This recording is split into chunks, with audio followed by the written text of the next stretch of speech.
Les commentaires encourageants et les suggestions pour améliorer les résultats obtenus faits par la Banque mondiale lors de la mise en œuvre de la première phase du PPAO, le programme de productivité agricole en Afrique de l'Ouest, ont poussé l'exécutif à demander au Parlement d'autoriser le financement de sa seconde phase. Le dit financement, un prêt d'un peu plus de 13 milliards de francs CFA, devrait servir, entre autres, à poursuivre les efforts de réduction de la vulnérabilité du Bénin à l'insécurité alimentaire et à renforcer le plan d'action national pour l'adaptation au changement climatique. Mais les arguments mis en avant par le gouvernement pour solliciter le financement de la deuxième phase du PPAO n'ont pas convaincu tous les députés.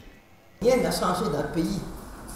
Au point de vue agriculteur, il y a des jeunes qui se sont lancés à cause de cette phase 1, sont lancés dans l'agriculture, croyant avoir quelques petites subventions, être soutenus, être suivis, ils n'ont rien vu du tout. Ce qui est proposé ici, il n'y a aucun volet lié à la transformation. J'espère vraiment que les phases qui vont suivre dans ce projet au niveau de la CEDEAO vont permettre que notre pays, qui ne vit essentiellement que de l'agriculture aujourd'hui, puisse bénéficier de facilités lui permettant d'avoir des unités de production.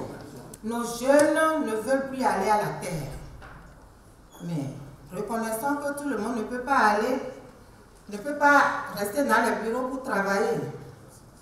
Donc, nous devons encourager nos jeunes à aller vers la terre.